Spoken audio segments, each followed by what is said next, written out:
কবে তোমাকে আমার করে পাবো কঙ্কাবতী? আমার অপেক্ষা কি কোনোদিন শেষ হবে না? আমি যে কত কষ্টে নিজেকে সংযমের মধ্যে রাখি, তুমি কি সেটা বোঝো?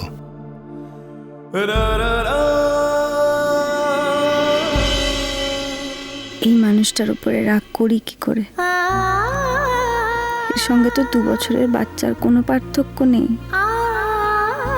একটু আগে এত মেজাজ দেখাচ্ছিল, আর এখন দেখো একেবারে শিশুর মতন সমর্পণ করে বসে আছে আমার কাছে।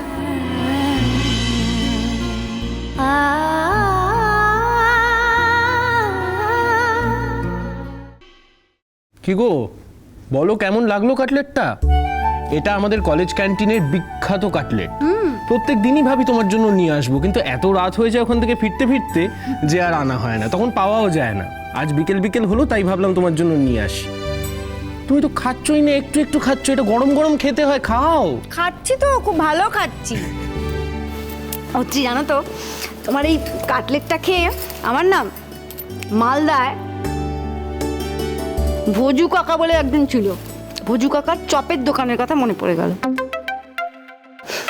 তুমি ভাবতে পারবে না, ওই মানে দুপুর টুপুর থেকে শুরু হতো আর কি। ভোজু কাকার চপের দোকানে কি লাইন পড়তো, মানে কিছুই না, ব্যাপারটা খুবই সাধারণ। মানে ভোজু কাকা ওই 3টের সময় দোকানে আসতো, উনুনে আগুন ধরাতো, বা নিজেই সব চপ ভাজতো। মাঝে মাঝে কাকিমা এসে খালি ওই দোকানে বসতো হয়তো একটু, আর বাকি সব কিছু ভোজু কাকা একা সামলাতো।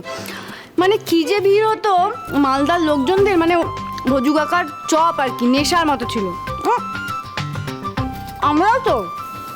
আমরা যখন টিউশনে যেতাম বা ফিরতাম, ভোজু কাকার দোকান থেকে চপ কিনে খেয়ে যেতে হবে বা ফিরতে হবে, এরকম ছিল। তাই ভাবছি, মানে ধরো ভোজু কাকা যদি কলকাতায় একটা দোকান খুলতো, কত বড় হতো, কত মানে বিশাল দোকান হতো বলো তো। একবার তোমাদের মালদায় গিয়ে চলো না, ভোজু কাকার চপ খেয়ে আসি। যা বলেছো সত্যি গো, আমারও কি মালদা যেতে ইচ্ছে করে। যাও না কেন, একবার দাদাভাইকে পাকড়াও করে নিয়েই চলে যেতে পারো। কাকে? তোমার দাদাভাইকে সঙ্গে নিয়ে? মালদাতে তো আমি ছোটবেলা থেকে দেখেছি, আমি যাবার হলে একাই চলে যেতে পারি। একা তোমাকে ছাড়বে দাদাভাই?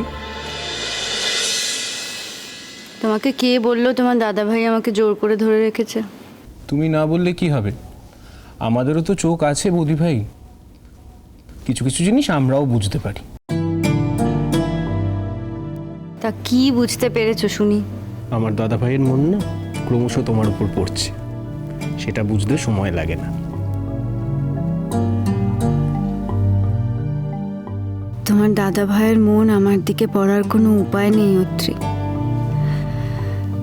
কারণ তোমার দাদা ভাইয়ের মনে একজন ঢুকে বসে আছে। তার ফোন এলে তোমার দাদা ভাইয়ের চোখ মুখ সব বদলে যায় গো। বোঝা যায় তাকে সে কতটা ভালোবাসে। কাল যখন ফোন এসেছিল কতবার করে বলল, তুমি যখন বলবে আমি তখনই তোমার সাথে দেখা করব, তুমি শুধু একবার বলো।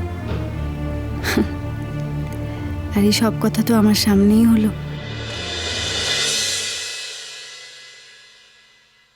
কি ভাবছো বৌদি ভাই? কিছু না, এমনি। তারপর বলো, তোমার ডাক্তারি কেমন চলছে বলো? ডাক্তারি তো ডাক্তারির মতো চলছে, কিন্তু তার সাথে আরেকটা জিনিস চলছে। কি? তোমাকে বলবো বলেই তো এলাম। এ বাড়িতে একমাত্র তোমার সাথেই শেয়ার করা যায়। কি ব্যাপার বলো তো, বলো আমায়। তুমি কিচ্ছু বুঝতে পারছো না?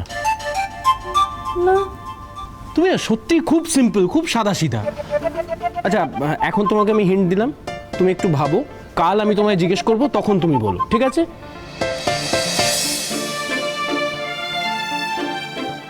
একটু একটু বুঝতে পারছি মনে হচ্ছে।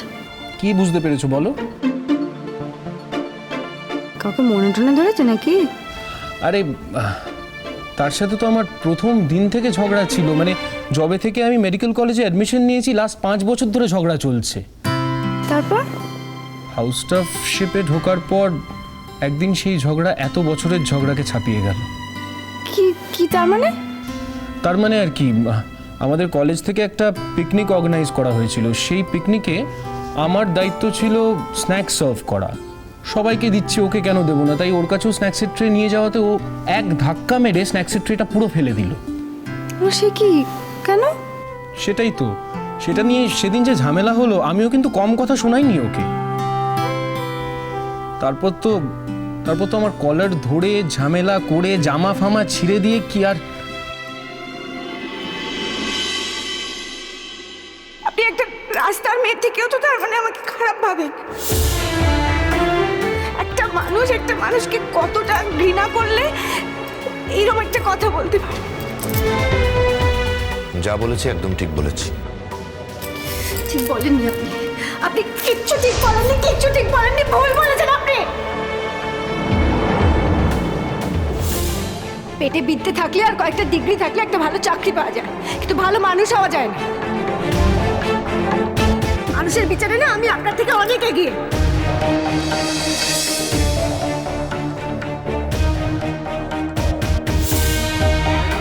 বৌদি ভাই কি ভাবছো? কি হলো বৌদি ভাই, তুমি শুনছো না? না না, আমি শুনছি কি। তারপর বলো কি হলো? তারপর আর কি, আমি যখন আফটার পিকনিক ফিরছিলাম তখন খুব ঝড় বৃষ্টি হচ্ছিল জানো। আমি দেখলাম ও একা একটা বাস স্ট্যান্ডে দাঁড়িয়ে। সেদিনই আমার ওর সাথে বাওয়াল হয়েছে, কিন্তু তাও ভাবলাম ওরম একটা জায়গা একা একা ও দাঁড়িয়ে, চুপচাপ, জায়গাটা শান্ত। যদিও তার কিছুক্ষণ আগেই ওর সাথে আমার ওরকম একটা বাওয়াল হয়েছে, কিন্তু একা ওখানে ওকে ফেলে রাখতে পারলাম না। আমার না বৌদি ভাই বিবেকে লাগলো। আমি ওকে গাড়ি থামিয়ে ডাকলাম, বললাম চলো। আর তারপর ও কোনো কথাই বললো না, চুপচাপ এসে আমার পাশে বসে পড়লো। কিছুক্ষণ পর আমি রেগে জিজ্ঞেস করলাম যে তোমায় কোথায় নামাতে হবে সেটা বলো। তখন দেখলাম ও অঝরে কাঁদছে। তারপর সমস্ত ইকুয়েশন পাল্টে গেল। কি যে হলো আমার সাথে বুঝতে পারলাম না। তা এত বড় খবরটা তুমি এত পরে বলছো যে? বেশি দিন হয়নি তো, এই মাসখানেকের কথা। তা নাম কি মেয়েটির? আরাত্রিকা। বাহ, বেশ সুন্দর নামটা তো। এই অত্রি, আমার সাথে একদিন আলাপ করাবে না? হ্যাঁ, কিন্তু বুঝতেই তো পারছো আমাদের বাড়ির যা অবস্থা, তাতে তোমার সাথেই ঠিক করে কথা বলতে পারি না মায়ের জন্য। সেখানে ওকে নিয়ে এ বাড়িতে এলে যে কি হবে সেটা ভেবেই তো আমার ভয় লাগছে। হ্যাঁ,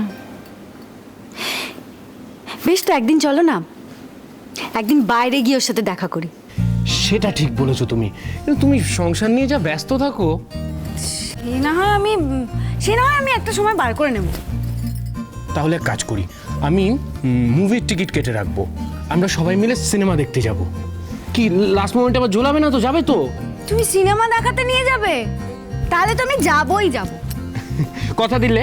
একদম কথা দিলাম। ওই তো দাদা ভাই এসে গেছে। দাদা ভাই, বলছি আমি বৌদি ভাইকে নিয়ে মুভি দেখার প্ল্যান করেছি। ভালো তো, আমায় বলছিস কেন? তাই বলছিলাম আমি এখন কাটি। ওমা, সে কি? তুমি যাবে কেন? তুমি বসো।